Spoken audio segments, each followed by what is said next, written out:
ពីក្មេងស្រីក្រីក្រមិនទាំងចាអសឥឡូវនេះបានខ្លាយទៅជាមហាស្ថិពណ៌លៀនដោយស្នាដៃរបស់ខ្លួនឯងមកមិនដឹងពីប្រវត្តិលោកយាយទាំងអស់គ្នាលោកយាយមានឈ្មោះថាថោហួរពីកើតនៅក្នុងឆ្នាំ1947កើតនៅខេត្តគួយចៅរបស់ប្រទេសចិនហួរពីគឺជាកូនទី8របស់គ្រួសារនឹងក្រខ្លាំងមែនតើដល់អញ្ចឹងទៅអត់អាចបញ្ជូនហួរពីទៅរៀនបានទេហួរពីត្រូវធ្វើការតាំងពីក្មេងដើម្បីជួយសម្រាលបន្ទុកឪពុកម្ដាយក៏ដូចជាជួយរ៉ាប់រងជីវភាពនៅក្នុងគ្រួសារនិយាយទៅទោះជាកូនបើមែនក៏តែជាកូនដែលធ្វើការធ្ងន់ជាងកូនបងក៏ប៉ុន្តែហួរពីគឺឆ្លាតតាំងពីក្មេងចេះដោះស្រាយនឹងកែខៃបញ្ហាពេលអាយុ20ឆ្នាំហួរពីបានរៀបការពួកគេទាំងពីរក៏មានកូន2នាក់ជាមួយគ្នាក៏ប៉ុន្តែរៀបការបានប្រហែលឆ្នាំជាអកុសលប្តីនឹងក៏ឈឺហួរពីត្រូវរ៉ាប់រងបន្ទុកចិញ្ចឹមកូនផងនឹងត្រូវបង់ថ្លៃពេទ្យរបស់ប្តីទៀតនាងត្រូវតែធ្វើការឆ្ងាយជានារីរោងចក្រដើម្បីយកលុយមកផ្គត់ផ្គង់គ្រួសារពេលប្តីស្លាប់បាត់ហួរពីត្រូវត្រឡប់មកផ្ទះវិញដើម្បីមើលថែកូនតូចឈប់ធ្វើការជានារីរោងចក្រមកលក់បន្លែវិញប៉ុន្មានឆ្នាំកន្លងផុតទៅហួរពីក៏សន្សំលុយបានចឹងហើយនាងក៏អាចបើកហាងតូចមួយដើម្បីលក់មីហ្នឹង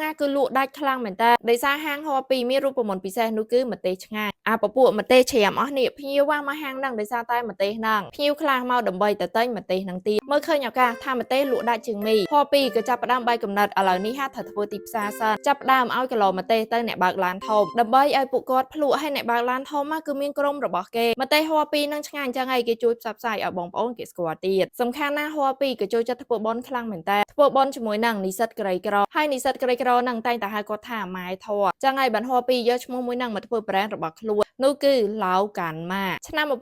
1994ហួរពីឈប់លក់មីហើយចាប់ផ្ដើមផ្ដោតខ្លាំងទៅលើការផលិតបន្ទែងច្រាមនឹងវិញអានេះហារូបភាពពីចាប់ផ្ដើមដំបូងបុគ្គលិកឡើង40នាក់ហើយហួរពីក៏ចាប់ផ្ដើមធ្វើទីផ្សារទៀតលក់បានតែ2ឆ្នាំបើករោងចក្របាននិយាយទៅគាត់បកកែខ្លាំងមែនតើខាងទំនាក់ទំនងទីផ្សារណាដល់ចឹងទៅហាងតូចហាងធំគឺមានឡាវកាំងម៉ារបស់គាត់ទាំងអស់ដល់ម្ដងឆ្នាំ2000គាត់គេឃើញគាត់លក់ដាច់ហើយគេក៏ចង់ copy ដែរអ្នក copy ហ្នឹងធ្វើរបស់ចេញមកទាំងឈ្មោះទាំងសម្បកដូបអីគឺស្តៀងគាត់ខ្លាំងមែនតើតែហួរពីពេលគាត់មានបានហើយមិនគាត់អត់រកខ្សែណាគាត់ក៏ជាសមាជិកម្នាក់របស់គណៈបកនៅចិនដែរគាត់ប្តឹងឲ្យដល់មកតឡាការកំពូលបានចេញច្បាប់មកថានឹងមិនមាន brand មួយណាធ្វើម្ទេសចិញ្ច្រាំយក packaging ការវេចខ្ចប់ឲ្យនឹង brand ដោយគាត់បានទេយាយស្រួលស្ដាប់ហាម copy brand របស់គាត់ម្ទេសចិញ្ច្រាំរបស់គាត់លក់ជុំវិញពិភពលោកនៅខ្មែរយើងក៏មានលក់ដែរឆ្នាំ2014គាត់បានចូលនិវត្តន៍ទុកឲ្យក្មេងៗចំនួនក្រោយមើលការងារខុសត្រូវវិញតែមានអីក្មេងចំនួនក្រោយមិនដូចគាត់ធ្វើឲ្យការលក់ធ្លាក់ចុះចឹងហើយឆ្នាំ2019គាត់ក៏ត្រឡប់មកវិញឥឡូវនេះទ្រព្យសម្បត្តិរបស់គាត់គឺមានចំនួន